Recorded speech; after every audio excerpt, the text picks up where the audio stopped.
यार कल 22 अप्रैल 2025 को बहुत ही बुरी चीज हुई है। कश्मीर की बाइसरन वैली में टेररिस्ट ने टूरिस्ट के ऊपर हमला कर दिया, जिसमें 26 लोगों की जान चली गई और 17 लोग बहुत बुरी तरीके से जख्मी हैं। 2008 में जो मुंबई की ताज होटल पर अटैक हुआ था, उसके बाद ये सबसे ज्यादा खतरनाक अटैक हुआ है इंडिया में। और इस हमले की जिम्मेदारी लश्कर ए तैयबा ने ली है। 2019 में कश्मीर का जो स्पेशल स्टेटस था वो हट गया और उसके बाद टूरिज्म को बहुत ज्यादा बढ़ावा दिया गया और सेफ्टी के नए नए पैमाने भी लाए गए। इसी को चलते हुए इंडियन मिलिट्री भी वहां पर डिप्लॉय की गई और 2019 से लेकर 2025 तक यानी लगातार 6 सालों तक वहां पर सेफ टूरिस्ट ट्रेवल कर रहे थे। धीरे धीरे टूरिस्ट की संख्या बढ़ रही थी, पर जब ये चीज हुई ना, अब इसके बाद कोई कश्मीर जाना पसंद नहीं करेगा। मुझे तो पहले से ही डर लगता था, बट जब कुछ ऐसा इंसिडेंट हो जाता है तो मैं तो बिल्कुल अपनी फैमिली को वहां ले जाना पसंद नहीं करूंगा, क्योंकि बहुत घिनौनी हरकत है। पता है मुझे आतंकवादियों से क्या प्रॉब्लम है? अगर आप आतंकवादी हो तो आपका आम आदमियों ने क्या बिगाड़ा है? आप आम आदमियों को क्यों मार रहे हो यार? और वो भी टूरिस्ट को यार। आपका भी तो कोई जमीर होगा, और नहीं है तो बात ही नहीं करनी फिर तो। एंड मैं तो कहता हूँ टिट फॉर टेट होना चाहिए यहाँ पर, क्योंकि जब कोई बिलो द बेल्ट मारता है ना, तो फिर उसको नहीं छोड़ना चाहिए। और ये जो अटैक हुआ है यार, पीठ पीछे से अटैक किया गया, और जिनके ऊपर अटैक किया गया ना, वो तो नॉर्मल लोग थे यार। ये लोग छुप कर उनके ऊपर गोलियां चला रहे थे। यार कुछ सामने से आ जाता है उसमें पता नहीं चलता यार, छुप के आप लोगों को मार रहे हो। मैं बहुत ज्यादा बिजी था, मेरा कोई मन नहीं था कि मैं वीडियो बनाऊं किसी भी चीज के ऊपर। बट जब ये इंसिडेंट हुआ ना, तो मुझे लगा कि मुझे कहीं ना कहीं वीडियो बनाना चाहिए, क्योंकि मेरे अंदर भी वो खलबली मच रही थी और मुझे भी किसी को कन्वे करना था यार कि ये चीज हो रही है, it is really really wrong. अब एक बार के लिए मान लेते हैं कि आतंकवादियों ने टारगेट किया था भारत को, बट जो टूरिस्ट कश्मीर में आते हैं ना, वो सिर्फ भारतवासी नहीं होते। नेपाल से आते हैं, यूएसए से आते हैं, अलग अलग कंट्रीज से भी आते हैं। उन्होंने आपका क्या बिगाड़ा था यार? और जब कोई आतंकवादी ऐसी हरकत करता है ना, तो उसका सिर्फ इंडिया में नहीं, पूरी दुनिया में विरोध होना चाहिए। अब मैं ये नहीं बोल रहा हूँ विरोध करके खाली बस ऐसे नारे लगाओ, स्टेटस लगाओ, जैसे मैं वीडियो बना रहा हूँ। मैं इसके बिल्कुल पक्ष में नहीं हूँ, बट मुझे कहीं पर लैश आउट करना था, मुझे बहुत ज़्यादा बुरा लग रहा था।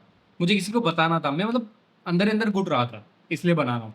क्योंकि सिर्फ है ना वीडियो बनाने से, स्टेटस डालने से, मैं बोलूँगा आप डिजिटल वॉरियर ही हो, क्योंकि आप रियल एक्शन नहीं ले रहे हो।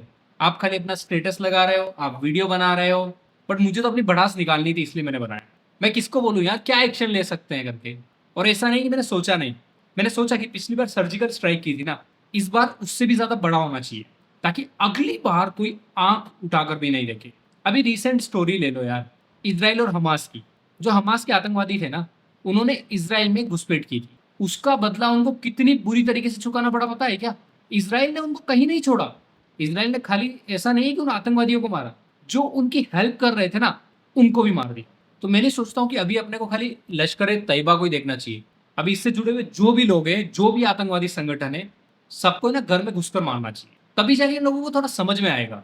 और मुझे मोदी जी पे यकीन है कि वो इसका मुंह तोड़ जवाब देंगे। और जिस दिन जवाब देंगे ना, मजा आ जाएगा। पर यार जो लोग चले गए वो तो वापस नहीं आ सकते ना। वो लोग तो टूरिस्ट थे, घूमने के लिए गए थे, उनको क्या पता था कि उनके ऊपर टेररिस्ट अटैक हो जाएगा। कहीं ना कहीं ना मैं सोचता हूँ कि ह्यूमैनिटी जिंदा है। बट इन चीज़ों को देखते हुए ना, मेरा इंसानियत पे से भरोसा उठ जाता है कि टेररिस्ट के पास कोई ज़मीर नहीं होता, वो अपना ज़मीर बेच चुके होते हैं। अब मुझे एक चीज़ बताओ यार, ये यूट्यूब पर वीडियो बनाने से ज़्यादा कुछ हम कर सकते हैं क्या? कुछ एक्शन ले सकते हैं? क्योंकि टेररिस्ट तो यहाँ रहेंगे नहीं, वो तो बाहर रहेंगे। हाँ, पर एक चीज़ ज़रूर कर सकते हैं, जो मैंने अभी तक होल्ड करके रखी थी, मैं आपको नहीं बता रहा था। हम लोग ये कर सकते हैं कि अपने आसपास जो भी हमको ऐसी एक्टिविटीज़ दिखे, जहाँ पर हमको लगे कि यार कहीं ना कहीं टेररिस्ट अटैक हो सकता है, we should always inform police. और उसके अलावा अगर हम लोग घूमने जाते हैं ना, तभी वहाँ भी सतर्क होकर रहना पड़ेगा। वैसे तो वेकेशन डे पर जाते हैं ताकि हम अपना स्ट्रेस निकाल सके। और जब इंडिया जैसे स्टेबल कंट्री में ऐसे इंसिडेंट्स होते हैं ना, तो बहुत बुरा लगता है, लिटरली बोल रहा हूँ। और इस बार कोई सर्जिकल स्ट्राइक नहीं होना चाहिए, इस बार तो थोड़ा घर में घुस के है ना सूतना चाहिए मुझे, छोड़ना नहीं यार। और जो लोग अभी भी पॉलिटिक्स में घुसे हुए हैं कि इसकी गवर्नमेंट है, उसकी गवर्नमेंट है, भाई जब देश आता है ना, तब पॉलिटिक्स नहीं करनी, तब सिर्फ मुंह तोड़ जवाब चाहिए। हम आपका विरोध नहीं कर रहे हैं, आपसे मांग कर रहे हैं, चाहे वो किसी के भी शासनकाल में होने दो। और ऐसे तो आप कंट्रीज पर इतने ज़्यादा टैक्स लगा ही रहे हो। और अगर गवर्नमेंट को लगता है ना कि उनकी मिलिट्री कम पड़ रही है, क्योंकि उनको अग्निवीर को हायर करना पड़ रहा है, टेम्पररी बेसिस पर मिलिट्री में लेना पड़ रहा है, तो मैं बोलता हूँ पब्लिक से पैसे ले लो यार। लोग दे भी देंगे इस नाम पर फिर अच्छे से सिक्योरिटी भी दे दो, क्योंकि यार ये तो देश के काम ही आएगा कहीं ना कहीं।